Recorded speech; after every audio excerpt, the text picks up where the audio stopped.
Bom, aqui vamos apresentar o nosso trabalho. Então, a gente vai analisar a implementação de uma árvore genérica em Java. A nossa dupla tem os componentes João Gabriel Cirne e Rodrigo Ferreira e vai ter a resolução dos 8 problemas pedidos. A gente pode começar aqui pela classe app, que é o ponto de entrada do nosso programa.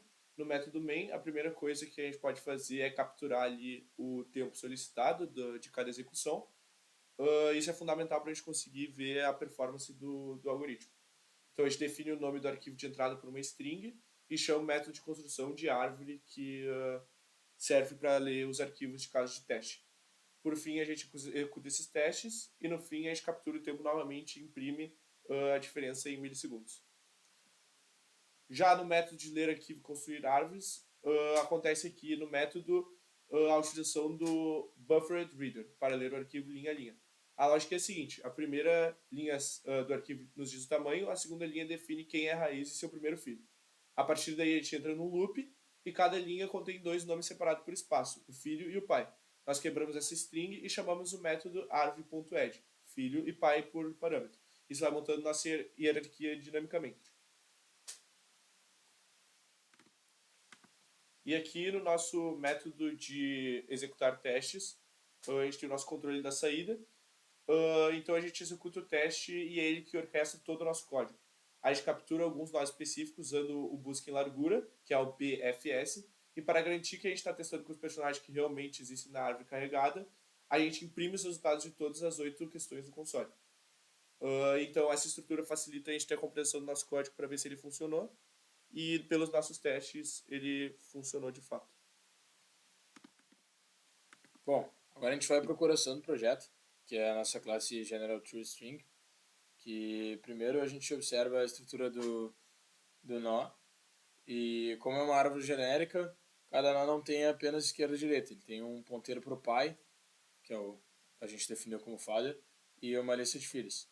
E a gente utiliza linked list para armazenar esses filhos, e apesar do nome ser linked list of integer, essa lista armazena objetos genéricos, que nos permite guardar quantos filhos forem necessários para cada nó.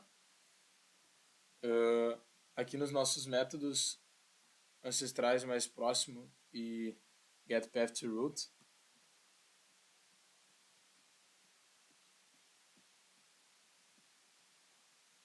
a gente consegue encontrar o ancestral o ancestral comum mais próximo entre os dois nós.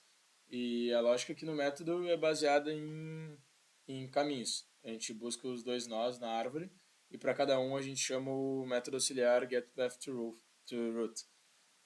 E esse auxiliar sobe a árvore usando o ponteiro father e cria uma lista de nomes do nó atual até a raiz. Com essas duas listas daí, a gente percorre o caminho do primeiro personagem e verifica qual que é o primeiro nome, que também aparece no caminho do segundo personagem. E daí esse é o ponto de intersecção, que é o ancestral comum. Aqui para nossa questão 2, a gente tem o método altura e height_aux, que basicamente a gente calcula a altura da árvore, o método chama a função recursiva height_aux, e a lógica é clássica, tipo, se o nó não tem filho, a altura atual é retornada. Se ele tem filho, a gente percorre a lista chamando a recursão e soma 1 ao nível. Daí o maior valor encontrado entre todos os ramos define a altura máxima da árvore. E aqui nos métodos de contador folhas e contador folhas aux, a gente consegue ver para a questão 3 que a gente precisa contar as folhas. Então a folha é todo nó que não tem descendente. O método contador folhas aux verifica a condição básica. Se o número de filhos é igual a 0. Se o tamanho do número de filhos é 0. Se a lista de filhos for vazia, a gente retorna 1, porque a gente achou uma folha. Se não, a gente entra no loop percorrendo todos os filhos desse nó, somando os resultados recursivamente. O total é o número de folhas dessa árvore. Depois, a gente pode ir para a questão 4, que é dos métodos count e outCountDesc, que é para os descendentes. A questão 4 pede quantos personagens existem abaixo de um personagem T. Diferente da altura, a gente precisa agora do volume total de descendentes. Então, primeiro a gente usa o search node ref para encontrar o nó do personagem T. Se ele não existir, a gente retorna 0. Se ele existir, a gente chama o auxiliar. Ele funciona somando 1 para o filho atual e depois somando o resultado da recursão para os descendentes desse filho. Isso vai a sub-árvore inteira. Daí depois na questão 5 a gente consegue, a gente precisa listar quem está no mesmo nível que T. Então primeiro a gente descobre que nível que o T está, usando o método level, que apenas conta quantos passos até a raiz. Com esse número alvo, a gente chama o auxiliar desse método. Esse método percorre a árvore toda carregando o nível atual. E quando esse nível atual é igual ao nível alvo, a gente adiciona o nome da lista de resposta, tendo cuidado de verificar se o nome não é o próprio T para a gente não duplicar. Daí depois na questão 6, que é o nosso método ancestral descendente, a gente tenta achar uma análise entre a relação familiar entre os dois nós. E o método faz checagens em sequência. Se os nós são iguais, ele verifica se é ancestral, depois ele verifica se é descendente, verifica se é irmão ou verifica se é primo. E então ele compara se o método leva o retorno do mesmo valor para ambos, para ver se ele é primo ou os outros ifs. Bom, aqui a gente parte para a questão mais complicada do trabalho. Na questão 7, a gente tem que buscar o caminho formado apenas por vogais. E daí isso exige dois métodos. O caminho vogais, que verifica se o nó começa com vogal usando regex. E se sim, soma 1. Continua descendo. Se for consoante, retorna a 0, quebrando a corrente. Porém, o maior caminho pode não começar na raiz.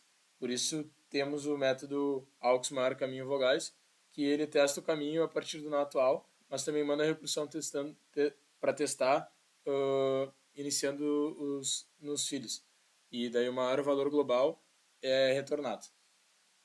Também tem aqui o maior caminho consoante, que é a mesma lógica da 7, só que alterado para identificar consoantes. E daí ele busca a maior sequência interrupta de nomes que começam com a consoante na árvore e retorna.